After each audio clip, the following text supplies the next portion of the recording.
Hi friends and viewers, welcome to this channel Satish Keys. I am B. Satish Kumar, lecturer in chemistry, Government Degree College Men's Srikakulam. So already మనం JL question paper chemistry మనం discuss చేస్తున్నాం. మనం first పార్ట్లో 30 bits మనం discuss చేయడం జరిగింది. So దాని continuation ఇప్పుడు మనం పార్ట్ 2లో 31 to 60 బిట్స్ మనం డిస్కస్ చేస్తున్నాం. Let us start our session now.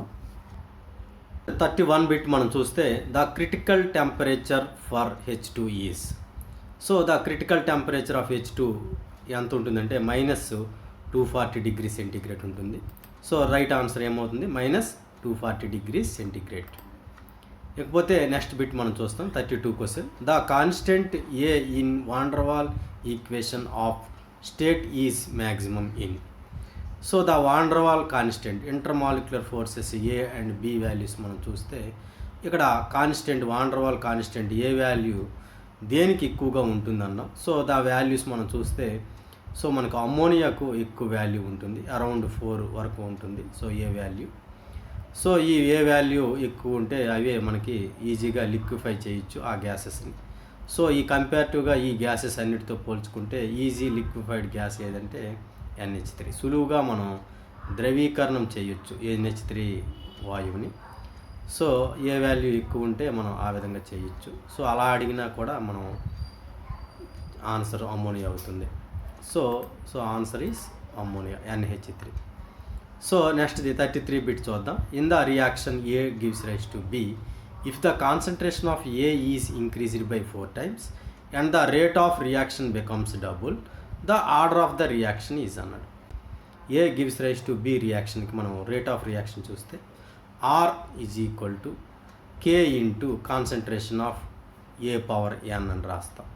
So ఇక్కడ ఒకటే ఉంది కాబట్టి n ఈజ్ ఈక్వల్ టు 1 అవుతుంది. కానీ మనం ఇక్కడ మనం కాన్సన్ట్రేషన్ మనం 4 times చేస్తే రేట్ ఆఫ్ రియాక్షన్ డబుల్స్ అవుతుంది అన్నాడు. సో ఆర్డర్ ఆఫ్ రియాక్షన్ మనం కట్టాలి కాబట్టి సో ఈక్వేషన్ ఏం రాస్తాం? R is equal to K into A power n అని రాస్తాం. ఇక్కడ n దేని తెలియజేస్తుందంటే ఆర్డర్ ఆఫ్ ది రియాక్షన్ తెలియజేస్తుంది.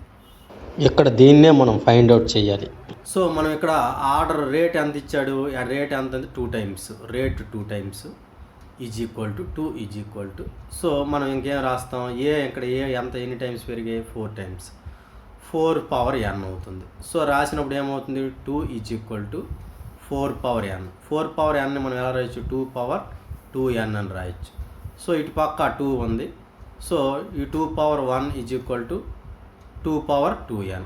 సో మనం ఘాతాంకాలు మనం సమం చేస్తే so 1 is equal to 2n వస్తుంది. So n is equal to half వస్తుంది. సో ఆన్సర్ ఏమవుతుంది? Half is the correct answer. అంటే ఇది హాఫ్ ఆర్డర్ రియాక్షన్ అని అర్థం. సో నెక్స్ట్ది 34 బిట్ మనం చూద్దాం. సో 34 బిట్ చూస్తే a chemical reaction A+2B gives rise to AB2 follows in 2 steps. A+B gives rise to AB slow, AB+B gives rise to AB2 fast. Then the order of the reaction అడిగాడు. So chemical kinetics bits ఇవన్నీ కూడా. So మనం order of the reaction మనం ఎలా find out చేస్తాం అంటే మనకు order దేని మీద ఆధారపడుతుంది అంటే రియాక్షన్లో నెమ్మది దశ పైన చర్య రేట్ అనేది మనకు ఆధారపడుతుంది. సో మనకి ఇక్కడ రియాక్షన్ చూస్తే నెమ్మది స్టెప్లో, స్లో స్టెప్స్లో how many reactant molecules involved in this slow step. So 2 molecules are involving in this slow step. This is called rate determining step. So the order of the reaction is 2. So A and B. So order rate directly proportional to concentration of A and concentration of B. So order ఎంత అవుతుందంటే 2 అవుతుంది. Slow స్టెప్లో ఎన్ని molecules పాల్గొన్నాయో దాని మీదే చర్య rate అనేది ఆధారపడుతుంది కాబట్టి సో మనకి ఆర్డర్ ఎంత అవుతుందంటే 2 అవుతుంది. సో నెక్స్ట్ బిట్ మనం చూద్దాం. So the molecularity of the reaction is అన్నాడు. సో చర్య అణుత మాలిక్యులారిటీ అంటే క్యారెక్టరిస్టిక్స్ ఆఫ్ మాలిక్యులారిటీ ఏం చెప్తామంటే molecularity is a whole number, it cannot be 0 and cannot be a fractional number. So the maximum molecularity of the reaction is 3. So ivi characteristics of molecularity of the reaction. So the answer ఏమవుతుంది? cannot be 0 only fraction. So ఇవన్నీ wrong answers. Can be zero or fraction, ఇది కూడా wrong. So only a whole number. So molecularity of the reaction only whole నెంబర్సే. Whole numbers means 1 2 3 ఇవి మనం whole numbers. So zero కాదు, అలాగే భిన్నాంకం కూడా కాదు, ఫ్రాక్షన్ నెంబర్ అవ్వదు, జీరో కూడా అవ్వదు. సో మాలిక్యులారిటీ ఏంటి? హోల్ నెంబర్ 1 2 3 అవుతుంది. సో నెక్స్ట్ది 36 బిట్ మనం చూద్దాం. In a first order reaction, the concentration of product X at time t is given by the expression. So మనకి ఫస్ట్ ఆర్డర్ రియాక్షన్కి మనకి ఈక్వేషన్ తెలుసు. ఏం తెలుసు? K1 or K is equal to 1/T ln E A/A minus X. So మన ఈ సూత్రం ప్రకారం మనం ఏమవుతుంది? KT అవుతుంది. సో అడ్డగుణకారం చేస్తే KT is equal to ln A/A minus X అవుతుంది. సో మనం lnని మనం ఈని పంపిస్తే అటు పక్క ఈ పవర్ ఏమవుతుంది? ఈ పవర్ KT అవుతుంది. E power KT is equal to A/A minus X అవుతుంది. సో దీని అంతటి మనం చేస్తే మనకి ఏమొచ్చేస్తుందంటే expression X is equal to A into 1 minus e power minus KT. ఇది X కాదు, ఇది K అనమాట. KT అవుతుంది answer. So answer 1 is the correct. So next bit మనం చూద్దాం. In zero order reaction the rate constant and the initial concentration of the reactant A are related by అని అడిగాడు. Zero order reaction అంటే rate does not depends upon the concentration of initial concentration of reactant is called a zero order reaction. So rate does not depend upon the initial concentration of the reactant. Those reactions are called as zero order reactions. So zero order రియాక్షన్స్లో చర్య rate అనేది initial concentration మీద ఆధారపడదు. So అటువంటి reaction మనం ఎలా చెప్తామంటే rate R is equal to A/0 K అని రాస్తాం. సో A/0 అంటే 1 అంటే ఇక్కడ rate is equal to rate constant అయిపోతుంది జీరో ఆర్డర్ రియాక్షన్కి. So option 2 is the correct answer. So next bit మనం చూద్దాం. The half life period of second order reaction is given by. Initial కాన్సన్ట్రేషన్కి అలాగే half life పీరియడ్కి మధ్య గల మన సంబంధం మనకు తెలుసు. ఏంటి? ఒక nth ఆర్డర్ రియాక్షన్ మనం చూసుకుంటే T of directly proportional to the 1/A⁻n-1 అనమాట. ఇక్కడ n దేన్ని తెలియజేస్తుంది? ఆర్డర్ని తెలియజేస్తుంది. సో మనం సెకండ్ ఆర్డర్ రియాక్షన్ కాబట్టి so T of directly proportional to A⁻2-1 వేస్తాం. సో అప్పుడు T ఆఫ్ ఏమొస్తుంది? 1/A వస్తుంది. సో అంటే అర్థము half life time inversely proportional to the initial concentration of reactant. So అప్పుడు ఏమవుతుంది? T of is equal to 1/A into K అవుతుంది. This is the first order రియాక్షన్కి ఇది. సో ఇక్కడ మనం చూస్తే ఇది జీరో ఆర్డర్ రియాక్షన్కి మనకి ఇది వస్తుంది. నెక్స్ట్ రియాక్షన్ చూస్తే the rate constant of certain reaction is 1.25 × 10⁻³ litre mole inverse second inverse. This information suggest that the reaction is అన్నాడు. సో రేట్ కాన్స్టెంట్ ఇచ్చాడు 1.25 × 10⁻³ litre mole inverse second inverse. The information suggest that the reaction is. ఇక్కడ options చూస్తే fast reaction, slow reaction, first order reaction, second order reaction అంటారు.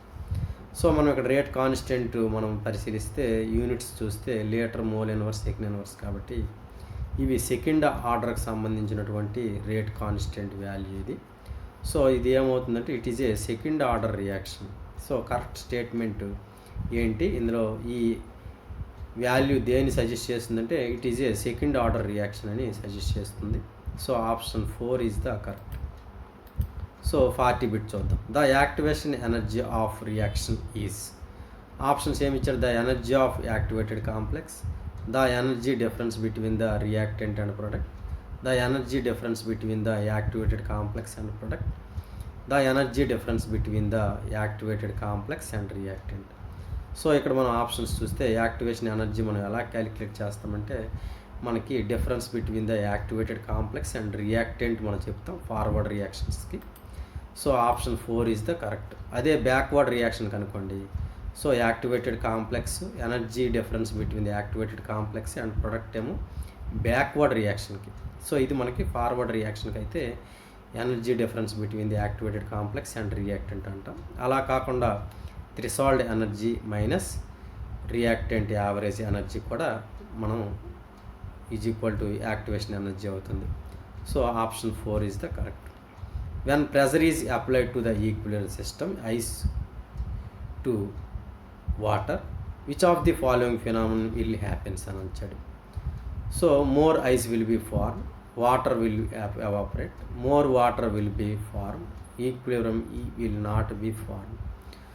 So మనం దీని మీద pressure apply చేస్తే ice to వాటర్కి, so మనకి equilibrium will not be formed అవుతుంది. సో ఆన్సర్ కరెక్ట్ ఆన్సర్ ఏమవుతుంది, ఈక్విలిబ్రియం ఫార్మ్ అవ్వదు. లేకపోతే 42 బిట్ చూద్దాం. In which of the equilibria thus the position of equilibrium shifts towards products if the total pressure is increased. So according to మన లీసార్ట్ principal ప్రకారం చక్క చూస్తే ఈక్విలిబ్రియం మీద ప్రెజర్ను పెంచితే మనకి మోల్ తగ్గే వైపు రియాక్షన్ జరుగుతుంది. సో మొదటి రియాక్షన్ చూస్తే దీని మీద ప్రెజర్ ఏమి ఎఫెక్ట్ ఉండదు, ఎందుకంటే ఇటు 2 మోల్స్ అటు 2 ఈక్వల్. అలాగే సెకండ్ రియాక్షన్కి 2 దీని మీద కూడా ప్రెజర్ పూర్తిగా మనకి అప్లై చేసినా ఎటువంటి మార్పు ఉండదు. సో థర్డ్ స్టాక్ రియాక్షన్ చూస్తే ఇటు 4 మోల్స్ ఉన్నాయి, 2 మోల్స్. మనం ఎప్పుడైతే ప్రెజర్ని ఇంక్రీజ్ చేసామో సో మోల్స్ తగ్గే వైపు రియాక్షన్ జరుగుతుంది. సో ఇటు 4 to 2 కాబట్టి option 3 is the correct answer. So మనకి అమోనియా ఫార్మేషన్ అనేది జరుగుతుంది, అంటే N2 గ్యాసు H2 మాలిక్యూల్స్తో చేరి పొంది NH3 ఫార్మేషన్ జరుగుతుంది ప్రెజర్ ఇంక్రీజ్ చేస్తే. అలా కాకుండా ప్రెజర్ని డిక్రీజ్ చేసామనుకోండి అప్పుడు ఆప్షన్ 4 అవుతుంది, అంటే మోల్స్ పెరిగే వైపు, అంటే 1 to 2 ఉంది. ఈ రియాక్షన్ మనకు మోల్స్ పెరిగే వైపు, అంటే N2O4 ఏమో 2NO2 కింద మారే అవకాశం ఉంటుంది. సో చర్య ఫార్వర్డ్ రియాక్షన్ మనకి ఇలా జరుగుతుంది, NO2 ఫార్మేషన్ జరుగుతుంది ప్రెజర్ని తగ్గిస్తే. సో మనకు టోటల్ ప్రెజర్ని ఇంక్రీజ్ చేసాం కాబట్టి మోల్స్ తగ్గే వైపు రియాక్షన్ జరుగుతుంది, కాబట్టి option 3 is the correct. So 43 question. In the equilibrium 4H2O gas molecules reacts with 3Fe solid ఫేజ్లో ఉంది. So gives rise to Fe3O4 plus 4H2 ఇచ్చారు. The yield of H2 can be increased. ఎప్పుడు H2 yield increase అవుతుందంటే, so మనకి ఇచ్చిన options చూస్తే increase the pressure, passing more stream, increase the mass of iron, decrease the pressure. So ఇటువంటి రియాక్షన్స్కి మనకి ఏముంది, ఇటుపక్క చూస్తే మోల్స్ 7 ఉన్నాయి, ఇటుపక్క చూస్తే మనం సాలిడ్ని కన్సిడర్ చేయం గ్యాసెస్కి 4 ఉన్నాయి, ఇటుపక్క చూస్తే 4, ఆల్మోస్ట్ 4 ఆల్మోస్ట్ సేమ్ ఉన్నాయి. కానీ మనం ఎప్పుడైతే H2 గ్యాస్ మనం పెంచాలంటే మనం స్ట్రీమ్ని పెంచాలి, పాసింగ్ మోర్ స్ట్రీమ్. సో అప్పుడు మనకి ఏం జరుగుతుందంటే మనకి ఎక్కువ H2 ఫార్మేషన్ అనేది జరుగుతుంది. So option 2 is the correct answer. So next 44 question చూద్దాం. Law of mass action cannot be applied to. Law of mass action దేనికి మనం ఏ సిస్టానికి అప్లై చేయలేమని చూసి ఇచ్చాడు. So 2Hi gives rise to H2 plus I2, PCl5 gives rise to PCl3Cl2, ice water to ice, అలాగే CaCO3 to CaO plus CO2. So ఈ 1, 2, 3 system అన్నిటికి కూడా మనం law of mass action apply చేయగలం. కానీ ఆప్షన్ 3 చూస్తే వాటర్ టు ఐస్ ఉంది, so దీనికి మనం law of mass action apply చేయలేము. సో బోత్ ఆర్ H2O మాలిక్యూల్సే. సో ఇది ఫిజికల్ చేంజ్, సో దీన్ని మనం అప్లై చేయలేం, కెమికల్ చేంజ్ ఏం కాదు, ఇది ఫిజికల్ చేంజ్ కాబట్టి law of mass action apply చేయలేం. So right answer 3. సో నెక్స్ట్ది 45 క్వశ్చన్ చూద్దాం.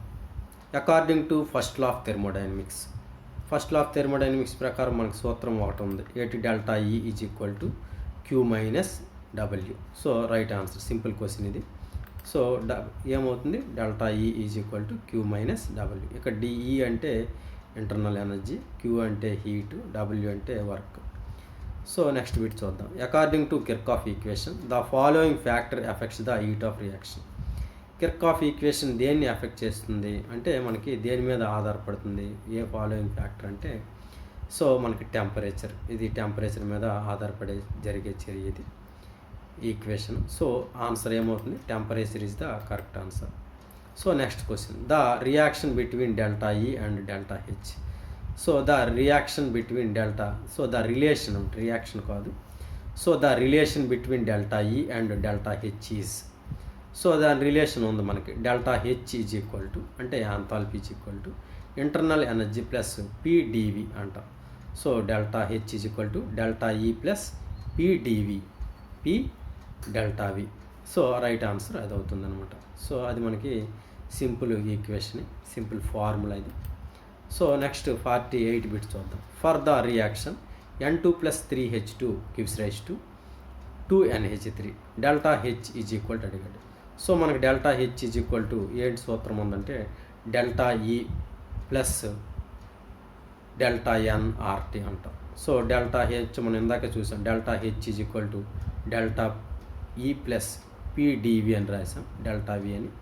సో అక్కడ మనం రాస్తే దాని బదులు PV is equal to NRT కాబట్టి సో మనం ఏం రాయొచ్చు, delta H is equal to delta E plus delta NRT అని రాస్తాం. సో ఇక్కడ డెల్టా ఎన్ మనం ఎలా క్యాలిక్యులేట్ చేస్తామంటే ప్రొడక్ట్స్ మైనస్ రియాక్టెంట్స్ చేస్తాం. ఇక ప్రొడక్ట్స్లో మోల్ సంఖ్య 2 ఉన్నాయి, రియాక్టెంట్స్ చూస్తే 4 ఉన్నాయి. 2 - 4 ఈజ్ ఈక్వల్ టు -2 వస్తుంది. సో అప్పుడు delta H is equal to delta E minus 2 RT వస్తుంది. 2 వచ్చింది కదా ఇక్కడ డెల్టా ఎన్, సో -2 ఆర్టీ వస్తుంది. Option 2 is the correct answer. So next 49 question చూద్దాం. For an irreversible process delta yes.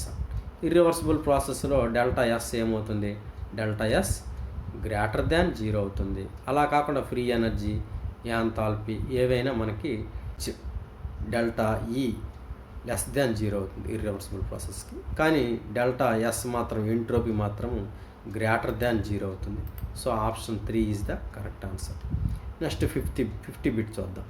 So during isothermal expansion of ideal gas. Ideal గ్యాస్కి isothermal ఎక్స్పాన్షన్లో ఏం జరుగుతుంది చూద్దాం. So during isothermal expansion of ideal gas isothermal ఎక్స్పాన్షన్లో so ఏం జరుగుతుంది, internal energy increases, enthalpy decreases, internal energy remains unaffected, enthalpy reduced to 0. So internal energy remains unaffected. So answer ఏమవుతుంది, internal energy remains unaffected. So temperature also unaffected. So answer ఏమవుతుంది, answer 3 is the correct. During the isothermal expansion of ideal gas its internal energy remains unaffected. So నెక్స్ట్ది 51 bit చూద్దాం. The Joule Thomson expansion of ideal gas is an. So చూస్తే అది isoenthalpic process. So మనకి Joule Thomson effect coefficient mu is equal to dow T by dow P. So మనకి ఏంటిది constant యాంథాల్పీ. So మనకి యాంథాల్పీ constant కాబట్టి ఐసో యాంథాల్పిక్ process అది. ఇకపోతే నెక్స్ట్ది when ice melts into water entropy. So ice అంటే సాలిడ్, సో వాటర్ అయినప్పుడు నెంబర్ ఆఫ్ మాలిక్యూల్స్ పెరుగుతాయి. So randomness increases, so entropy also increases. Option 3 is the correct answer. So next bit చూద్దాం 53. For a spontaneous chemical process the free energy changes. Spontaneous స్వచ్ఛంద రసాయన చర్యలకు free energy ఏమవుతుందంటే ఎప్పుడు కూడా spontaneous ప్రాసెస్లకి delta G always negative అంట. So negative అయితే అది స్పాంటోనియస్గా ప్రాసెస్ జరుగుతుంది. So option negative is the correct answer. Delta G is negative. ఇకపోతే 54. The relation delta G is equal to delta H minus T delta S is given by. So ఈ equation ఏంటంటే it is a simple equation. ఇది Gibbs equation. So ఇది ఏమి equation, Gibbs Helmholtz ఈక్వేషన్కి మనం చెప్పచ్చు. Delta G is equal to delta H minus T delta S. ఇది simple equation ఇది. సో నెక్స్ట్ 55 బిట్ చూద్దాం. H2 gas plus I2 gas gives rise to 2HI. Delta H is equal to -12.40 kilocalories. According to this equation the heat of formation of HI is అన్నాడు. So ఇక్కడ మనకి ఎన్ని ఉన్నాయి, HI formation 2HI ఫార్మేషన్కి ఏమంటున్నాడు. So single మనకి HI ఫార్మేషన్కి ఏమవుతుంది -12.40/2 వేస్తాం. సో ఆన్సర్ ఏమవుతుంది -6.20 కిలో క్యాలరీస్ అవుతుంది. So the heat formation of HI is -6.20 kilocalories. So next bit చూద్దాం. In an electrolytic conductor. So in electrolytic conductor options electrons moves, ions moves, neutral particles moves, H2O molecule moves. So electrolytic conductors అంటే electrolytes అంటే ions ఉన్నటువంటి ఉంటుంది, ions ఉంటాయి. So ఏమవుతాయి, ions move అవుతాయి. Electrolytic కండక్టర్స్లో ions move అవుతాయి. So next చూస్తే in aqueous solution of which of the following substance has a pH greater than 7. So pH ఎందులో ఎక్కువగా ఉంటుంది? సో NaCl చూసుకుంటే strong acid, week strong base కాబట్టి pH 7 ఉంటుంది. ఇక అమ్మోనియం క్లోరైడ్ చూసుకుంటే pH బిలో 7 ఉంటుంది. ఎందుకంటే HCl ammonium hydroxide weak base, HCl strong acid కాబట్టి సో దీనికి వీక్ ఎసిడిక్ క్యారెక్టర్ ఉంటుంది, అంటే pH 7 కంటే తక్కువ ఉంటుంది. ఇక KCl చూసుకుంటే దీనికి కూడా ఆల్మోస్ట్ 7 ఉంటుంది. సో ఇక్కడ ఆప్షన్ 2 చూస్తే సోడియం ఎసిటేట్, ఇది CH3COONA, CH3COONA చూస్తే ఇది ఎసిటిక్ యాసిడ్ NaOH కాంబినేషన్ ఉంటుంది. So acetic acid weak acid, NaOH strong base కాబట్టి ఈ సాల్ట్కి వీక్ బేసిక్ నేచర్ ఉంటుంది, అంటే pH 7 కంటే ఎక్కువ ఉంటుంది. So option 2 is the correct answer. So next 58 bit చూస్తే pH of the solution obtained after the electrolysis of aqueous NaCl using inert electrode is అన్నాడు. So pH solution obtained after the electrolysis of aqueous NaCl using inert electrode. So మనకు అప్పుడు pH ఏమవుతుంది అంటే pH 7 కంటే ఎక్కువ ఉంటుంది.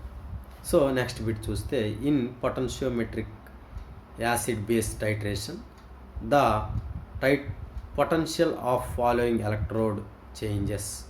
So electrode changes ఏమవుతుందంటే platinum electrode. So next bit చూస్తే